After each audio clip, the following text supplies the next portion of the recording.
Selamat pagi, anak-anak sekalian. Assalamualaikum warahmatullahi wabarakatuh. Mari ketemu sama Bapak Panyusunan di jurusan PKRU. Yes. Salam pagi, selamat pagi, salam sejahtera, kebahagiaan selalu menyertai kita. Kita bertemu kembali dalam keadaan sehat walafiat, tidak kekurangan satu apapun, dan selalu kita dilindungi Allah Subhanahu wa taala, dan keluarga kita selalu dilindungi oleh Allah Subhanahu wa taala juga. Mari anak-anakku sekalian, pada pagi ini kita pada pertemuan ketiga ini kita mari sama-sama memanjatkan doa kepada Tuhan Yang Maha Esa. Semoga dapat lindungan dan keluarga kita selalu bahagia. Selamat pagi, mari kita mulai pembelajaran ini dengan membaca Bismillahirrahmanirrahim. Mari anak-anak kita lanjutin dengan pembelajaran gambar teknik yang sesi ketiga atau berikutnya. Ini tujuan pembelajaran. Siswa dapat mengetahui standar menggambar teknik, siswa dapat menggambar ilustrasi pemandangan potongan, siswa dapat mengetahui semua simbol untuk listrikan, miring. Nah, yang mana ini akan berlanjut nanti mengenal alat menggambar teknik. Kertas gambar. Nah ini sesuai ukurannya, sesuai kemarin. Nah ini contohnya A0, A1 dan selanjutnya saya ingatkan kembali. Nah, bukan kertas gambar. Nah, yang mengenal alat menggambar teknik, pensil dan pena. Pena ini maksudnya adalah pena rapido. Ya anak-anak ya.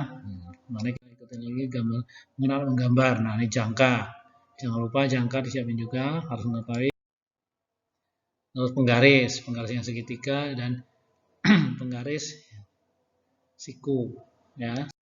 Kemudian mengenal menggambar sablon. Nah ini cara gambar-gambar misal sablon. Ada yang huruf, ada yang bolong, ada yang sebagainya. Mengenal alat menggambar teknik, ini busur. Busur yang anak-anak sudah tahu mulai dari tingkat SD, SMP. Sekarang di SMK harus mengenal busur dan bicara membaca busur. Standar gambar teknik itu standarisasi huruf dan angka. Jelas. Ya. Seragam. Ya, huruf dan angka gambar teknik senantiasa menjadi cara untuk menunjukkan maksud dan tujuan gambar teknik yang bersangkutan sejelas-jelasnya. Huruf, angka gambar sama, maupun huruf, angka perlu diatur sehingga bagus dilihat dipandang mata, dan huruf dan angka tersebut dibuat tegak atau miring sesuai dengan yang diperuntukkan bagi anak sebelum membuat. Ini standar gambar teknik. Standar gambar teknik tadi itu standar garis gambar. Garis gambar dibuat dari bentuk satu benda dalam gambar. Garis bayangan setengah tebal garis biasa. Garis hati berupa garis strip, titik, strip. Garis ukuran berupa garis tipis, ketebalan 1/2 dari tebal garis biasa. Garis potongan setengah tebal garis biasa. Nah, standar garis gambar teknik, penggunaan garis. Seperti yang Anda lihat jenis garis, dilihat keterangan penggunaannya. Penggunaan garis itu terus masih berlanjut sampai gambar G yang garis putus-putus. Nah, standar gambar teknik, garis yang berimpit. Bila dibuat garis lebih berbeda jenisnya berimpit, maka penggambaran harus dilaksanakan sesuai dengan prioritas seperti berikut. Garis gambar, garis tidak tampak, garis potong, garis sumbu, garis bantu. Ya. Nah, ini sekarang starting gambar, skala pembesaran, skala penuh, skala pengecilan. Ya, skala pembesaran digunakan gambarnya dibuat lebih besar. Skala penuh, gambar dibuat sama besar dengan benda. Skala pengecilan itu di skala 1 banding berapa. Nah, tingkat pengecilan, penggunaan format berdasarkan DIN. Tingkat pengecilan itu format DIN. Ya, itu dari satuan internasional cara menggambar. Itu A3 menjadi gambar A4. Tingkat pembesaran, untuk pembesaran dapat diformat di DIN ke format yang berikutnya. Lebih besar digunakan tingkat pembesaran 1/1,4% misalnya. A3. Nah, itu lebar garis. Ya, lebar dalam satuan milimeter. Nah, tinggi tulisan itu sesuai semua. Nah, ini menggambar perspektif. Perspektif dengan satu. Coba anak-anak menggambar ini di rumah pada kertas A4. Digambar dulu, nanti kemudian kita pada saat pertemuan kita dikumpulkan, saya lihat, nanti baru cara gambar yang benar yang baik bagaimana. Nah, ini contoh menggambar perspektif dengan 2 titik hilang. Nih, perspektif dengan titik 3 silang. Ya, ini perspektif piktorial. Nah, ini menggambar proyeksi yang bentuk siko dibuat demikian jadi kotak dimetris, proyeksi. Nah, ini diproyeksikan macam-macam pandangan, ada pandangan depan, atas, samping. Ya.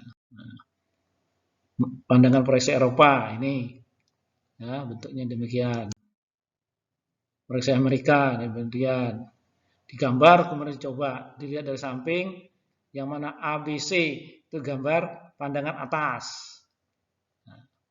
F dan D pandangan depan, dan B, E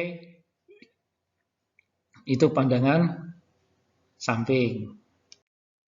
Nah, simbol proyeksi anak panah, itu menyatakan proyeksi Amerika dan proyeksi Eropa itu bentuknya berbeda. Ya, dilihat itu nanti di etiket bentuknya. Gambar potongan dan irisan fungsinya untuk menjelaskan bagian-bagian gambar benda yang tidak kelihatan. Seperti gambar berikut. Gambar potongan. Nah, ini gambar potongan yang berbentuk bundaran gitu demikian hingga berbentuk seperti sembu putar. Gambar benda yang tidak boleh dipotong. Nah, ini caranya. Digambar dulu. Potongan dudukan poros. Nah, ini contohnya gini. Digambar. Dicoba jenis potongan. Silakan anak-anak gambar di rumah. Digambar plek seperti gambar ini, kemudian dioperasikan ke kertas gambar dengan ukuran A4. Nah, demikian jenis potongan. Nah, digambar. Jenis potongan nih, potongan bercabang atau meloncat. Digambar semua seperti di video ini digambar. Di ukurannya sesuai dengan ukuran anak-anak. Nah, ini simbol-simbol tadi, kemudian anak buat, anak-anak salin semua di kertas gambar ukuran A4, bebas ukurannya. Nanti saat pertemuan kita dikumpulkan dan saya akan memberi di mana letak titik benaran dan titik kesalahannya dan cara menggambarnya. Nah, simbol listrik semua sampai 24. Nah, ini rangkaian lampu kepala dengan relay. Nah, inilah lampu kepala kendaraan pada mobil. Nah, ini anak-anak gambar. Nanti biar anak-anak tahu. Digambar sebagus-bagus sebaik-baiknya. Karena ini berfungsi nanti di kelas 2 pada saat praktek cara merangkai lampu kepala. 2 relay. Rangkai lampu kota. Ini anak gambar. Ini paling mudah, paling gampang. Tadi dibikin sebagus-bagus mungkin, sebesar-besar mungkin di kertas ukuran A4. Rangkai lampu sen. Nih, sen Anda bagaimana ratingnya nanti mobil bisa. Nah, ini rangka lampu mundur. Rangka lampu ini klakson. Nah, ini bagaimana klakson. Rangka yang seri. Nanti ini pelajaran TDO, anak-anak akan mengetahui dan kelistrikan di kelas 2 dan kelas 3. Ini rangka paralel, harus hafal. Nah, rangka sistem pengisian. Nah, pengisian ini nanti anak-anak akan mempraktekkan pada sinyal alternator di kelas 2 dan kelas 3. Nah, itu anak-anak sekalian yang perlu anak gambar yang ada di video ini Anda kerjakan di kertas A4. Kemudian pada saat nanti pertemuan selesai COVID, kita ketemu di kelas, di ruangan, anak-anak mengumpulkan, membawa, dan saya memberi keterangan yang salah bagaimana cara menggambarnya gimana. Gambar sebaik-baiknya, sebagus-bagusnya. Kita selalu mencapai kesuksesan kalau Anda anak-anak disiplin. Ingat, kejujuran, kedisiplinan itu utama. Yang lebih utama, jangan lupa untuk sholat 5 waktu dan sholat tahajud untuk berdoa mencapai kesuksesan. Dia lindungin Allah, diberi rezeki. Salam bahagia, salam sejahtera, salam selalu untuk anak-anak dan keluarga. Semoga keluarga kita selalu dilindungi Allah Subhanahu wa taala dan diberi rahmat hidayahnya. Assalamualaikum warahmatullahi wabarakatuh. Salam dari Pak Panjenengan. Sekian.